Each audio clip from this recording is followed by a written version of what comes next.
There are 3 P's of your time ownership. 3 P's. And let me first of all say this.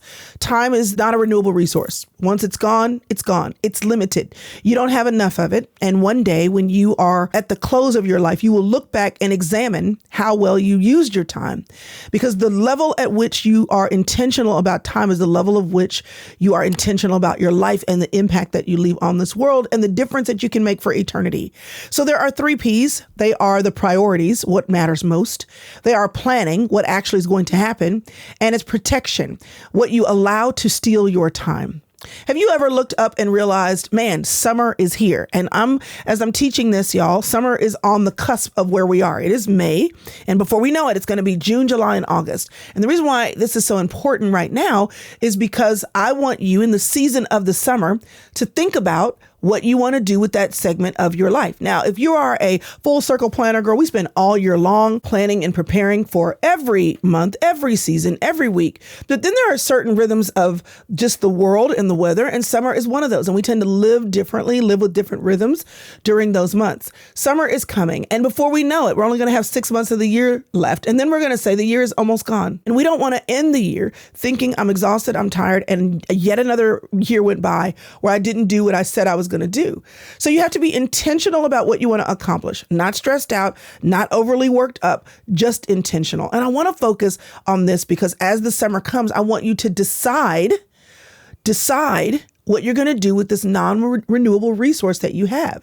Most women I know are not lazy, but we are certainly living a life that is engineered for distraction, which means we waste that resource.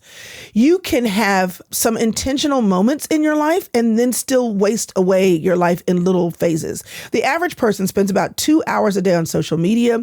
A lot of Americans spend 4 to 5 hours daily on television or some level of streaming. Research shows that the average worker loses substantial time at work because of interruptions and task switching, somebody stopping by your office or banter while you get your work done. Most people dramatically overestimate how intentional they are with their time. And if they actually looked at their time, they'd be shocked at how much has not gone to good use. It's not that we don't have enough time. It's that our lives are leaking. And I would say if you have more time on your hands that you know what to do with, then there's a leaking of intentionality to decide what you should do with your time. Unless you're in a season where you're actually seeking the Lord what to do. Those breaks are allowed. Here's what I've been thinking about as summer is approaching. Summer has always been a time of year where we kind of get exposed because without intentionality, the days blur together, our routines can disappear, and our spending can go through the roof because there's all these fun things to do. Our distractions get multiplied and our goals get delayed until the fall because the fall just feels like the right time to start things. August, September, we think, well, I'll just start it when the fall begins. We've been programmed for that because we went to school on that timeline. And then suddenly September comes and then we're stressed out because of all the things that are getting back into routine, and then nothing changes. And then by the time you get to October, why even start? Because before you know it's Thanksgiving. And that's how the year plays itself out. When we say I don't have time, often what that really means though is I haven't decided this matters enough. Sorry, that's kind of what it is. So when we think about priorities, your calendar is going to reveal your real value. Ephesians 5:15-16 says, be careful about how you live, not as unwise, but as a wise man, making the most of every opportunity. Time is not just practical. It's not a practical conversation as we get into the summer. It's about spiritual stewardship. Because we'll say, God is first, family matters, our health matters, rest matters, purpose matters. But then our schedules say we react. We scroll, we consume, we overcommit. We are all about people pleasing. Your life is shaped less by your intentions and more by your decisions and routines. But you've got to decide beforehand how your intentions translate into what you're going to do. Now, again, I know full circle planner girlies get this completely because we talk about this all the time. But I want to give you some backdrop, and then I want to talk about some specific things so that you multiply your time as we approach the summer instead of dividing it without purpose. Someone could say, I really want to get healthy, but then they never grocery shop intentionally or never move their body or never sleep properly or they never schedule wellness. And eventually we say, Okay, the desire is real, but the priorities are not. The same thing can happen to you spiritually. The same thing can happen to you financially. The same thing can happen to you relationally. So you got to grow up. If you want your life to look like something different than what it's looked like in the past, what are you going to do differently? Everything is not equally important. And if you don't decide what matters most, life will decide for you. If you don't plan, you're not going to have the outcome that you desire. And I don't mean planning where every little thing, like you plan or program every 5 minutes of your day. I'm just saying you have to decide where your intentions fit. And often what gets scheduled is what gets multiplied. Psalm 90 verse 12 says, teach us to number our days that we may gain a heart of wisdom. Wisdom counts time differently. Now, we've been talking about abundance this year. I want to bring this thought in because God multiplies what we intentionally place in his hand. Now, does sometimes God rescue us? Does sometimes he reach for a Paul on a Damascus road? Sure. Does sometimes he makes the donkey talk like he did in Kings? Yes. Sometimes does God do amazing things to interrupt us? 100%. But a lot of times where we're going to see God's faithfulness and his overflow in our lives is what we intentionally provided him. More like the boy with the fish and the loaves. He already had it. He planned to eat his lunch. And because he had the fish and the loaves, Jesus had something to work with. It's more like seeds in the ground. We know that every plant may not thrive, but the more seeds we plan to toss, plan to plant, the more likely we will have a harvest to reap. It's like the talents. You had the guy that had 5, the guy that had 2, and the guy that had 1 in Matthew. And yes, all of them planted, but only 2 of them planted with intentionality to reap. And one of them said, I'm going to get to that later. And planting precedes the blessing that God has in your life. Time invested with intentional planning, it will multiply your harvest. So the question is, here's a question. What could God multiply in your life if you consistently gave him the time? So examples, 30 minutes in prayer, not just the 5 minutes over your meal, but time spent in prayer, listening, talking, journaling, 20 minutes walking instead of busting up the gym on Saturday and then not doing it again for another 6 weeks. What if you just walked smaller every day, consistently? Intentional time with each of your children. Maybe you got 3 kids and on Tuesday, Thursday, and Saturday, they each get time with you. Maybe it's focused learning, going back to school, or just deciding to read certain books on a certain topic so you can expand your mind. What if it's consistent financial stewardship and watching your money long enough for it to make a difference and to stop wondering how you're in debt and intentionally watch your money so you can stay out of debt? What if it's writing a little bit every day? What if it's rest? What if it's discipleship? Tiny investments that will result in massive multiplication over time. In your marriage, 1 night a week is 52 deposits in your relationship a year. That multiplies impact. In your health, 20 minutes a day instead of an hour on the weekend, it multiplies the impact. Spiritual growth. Many women say they want spiritual maturity, but they're not consistent about making those deposits into their spiritual lives. Your future is hiding inside your daily, regular, small rhythms. So what would multiply in your life if you decided to show up for it regularly, consistently, whether that's daily or a certain amount of time each week? Most women, we live our lives on accident. We do some of the majors that we have to. We're going to go to work. We're going to make dinner. But the dreams that we have or the desire that they have, we hope they fit in. If your life reflected your priorities, what would your week actually look like? What would have to change?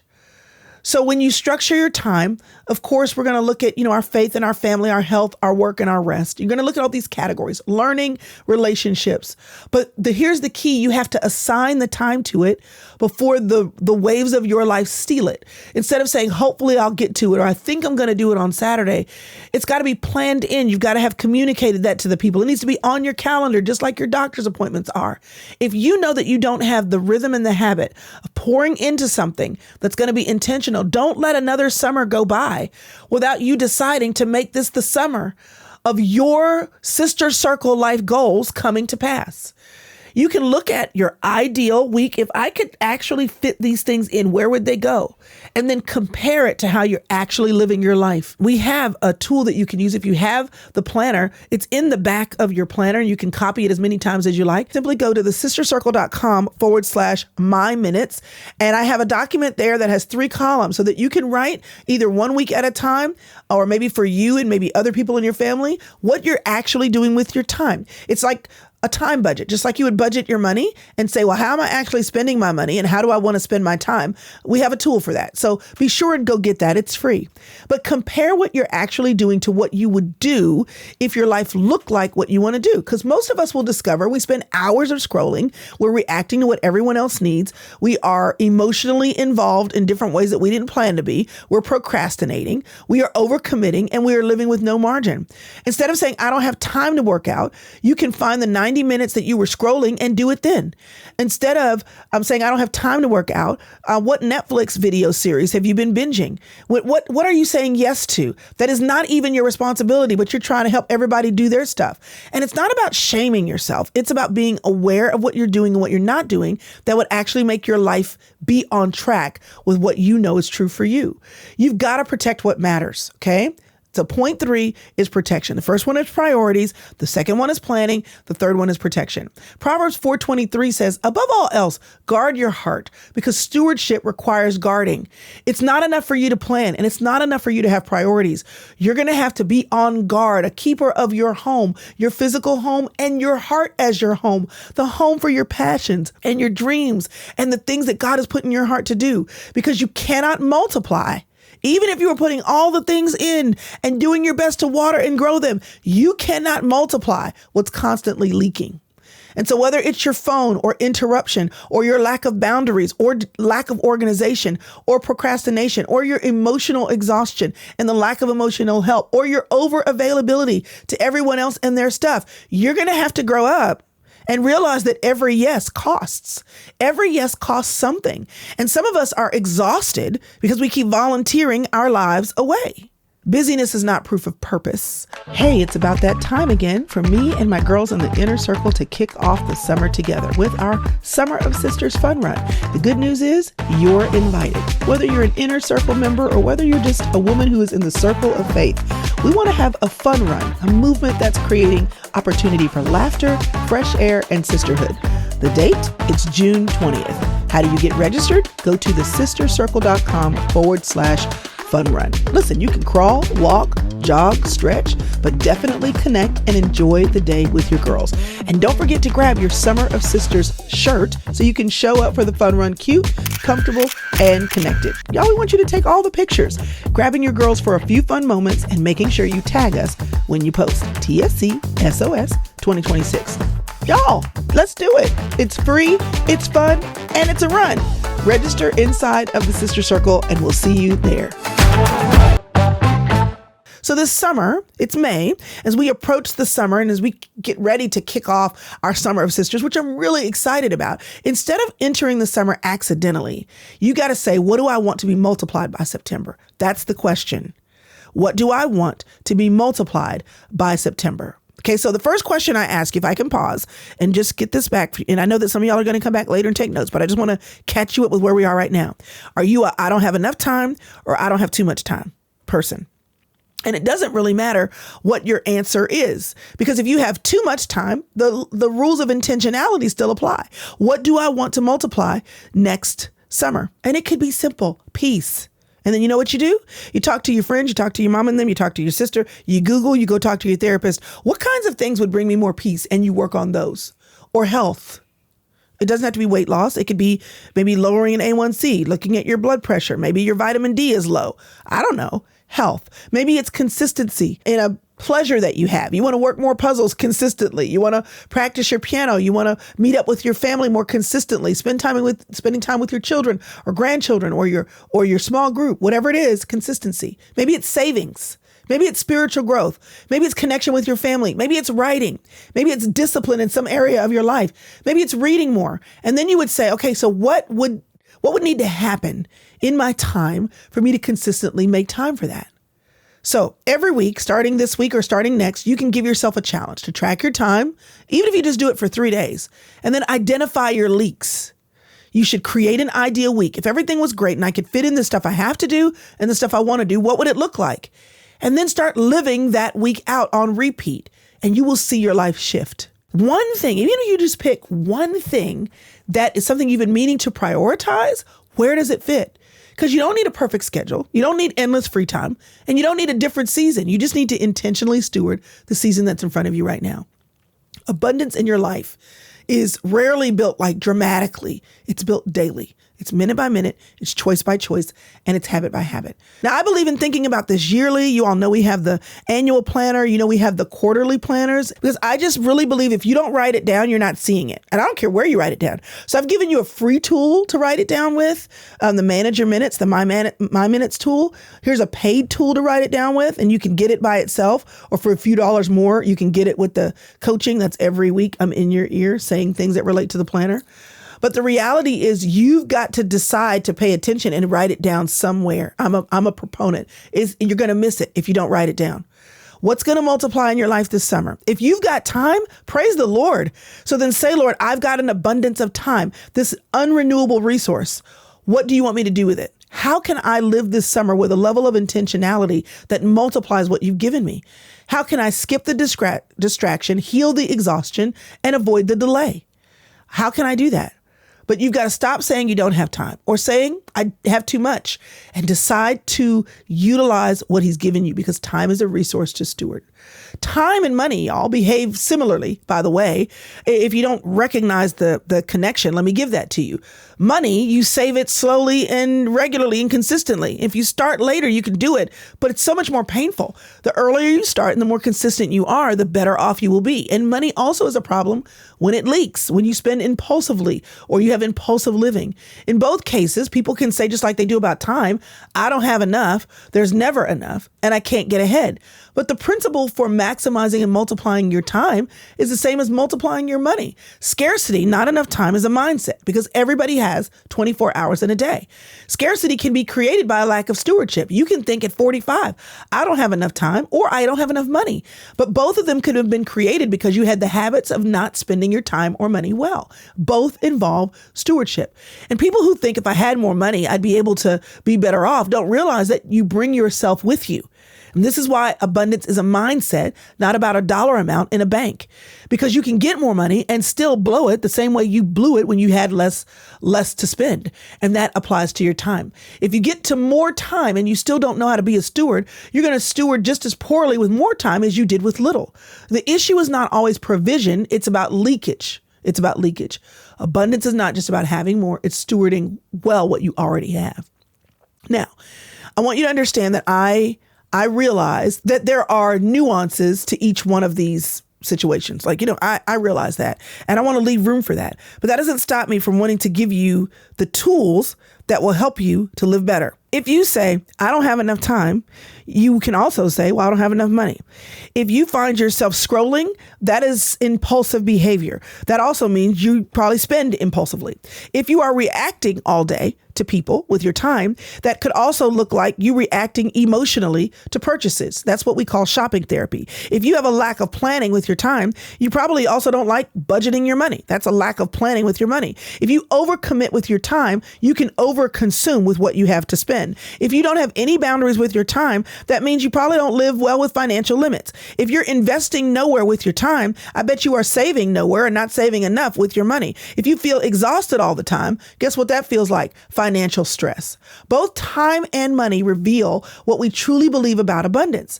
And scarcity will say, I've got to consume this right now because I may not have time later. So we overspend, we overeat, we overconsume, we overscroll, we overcommit. Scarcity is a mindset, and it can cling to everything.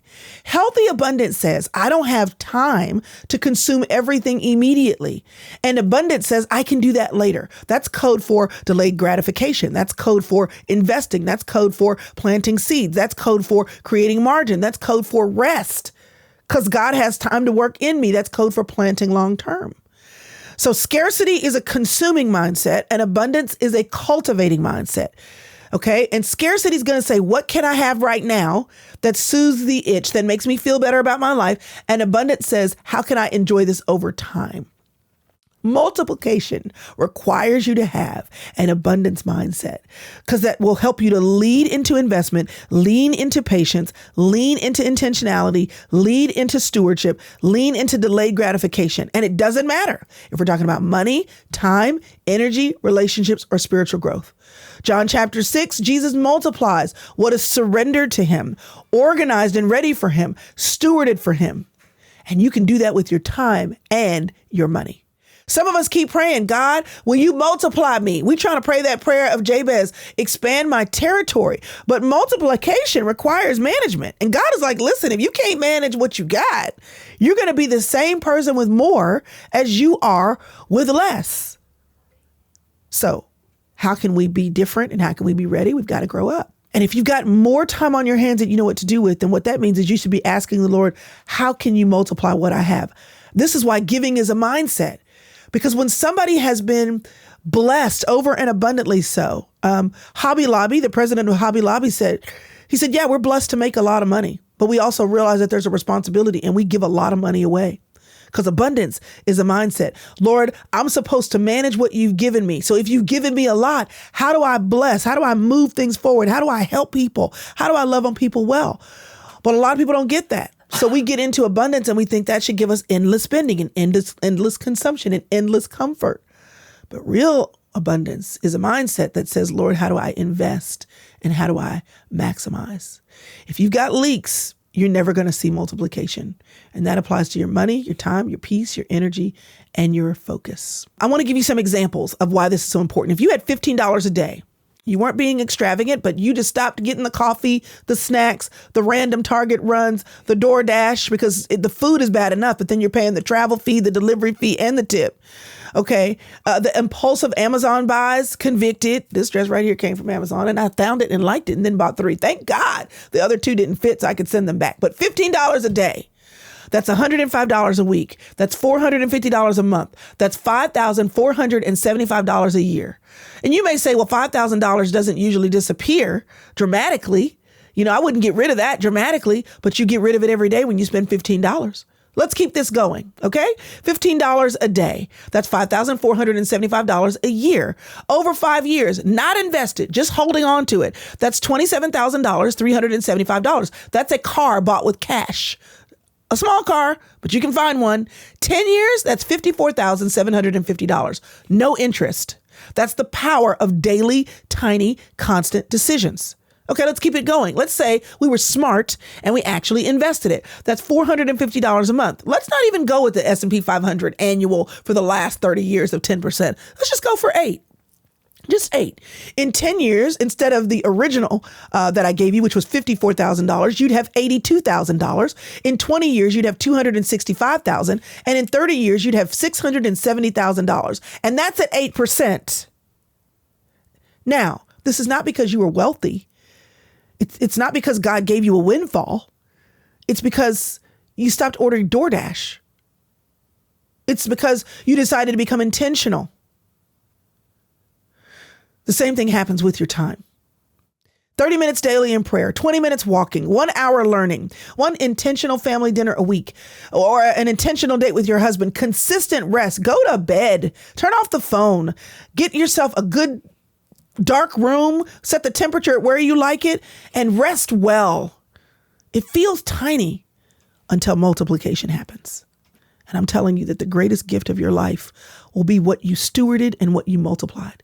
Your life is not going to be shaped by, for most of us, dramatic moments. It's going to be because we were ready and prepared. An opportunity met us ready to take advantage of the moment. So the summer is coming. And what if this summer you decided to stop leaking money, time, energy, attention, and you started investing them? Because then by September, you would be the woman who invested daily and the woman who consumed daily. One of the two, that's who you're going to be. And those 2 women will not have the same life. So which one are you going to be? The woman who invested daily or the woman who consumed daily? It's time to grow up, girl, because abundance is rarely built through giant moments. It's built $15 at a time, 30 minutes at a time, tiny investments, massive multiplication, and the choice is up to you. If that content was a blessing to you, listen, I don't want you to just get this once every now and again. I'd love to mentor you every Monday. You can join me in the inner circle at the club level to join me Mondays or to get the replay of the whole shebang that I do every week. I'd love to see you in the room, thesistercircle.com/inner circle. Join the club today.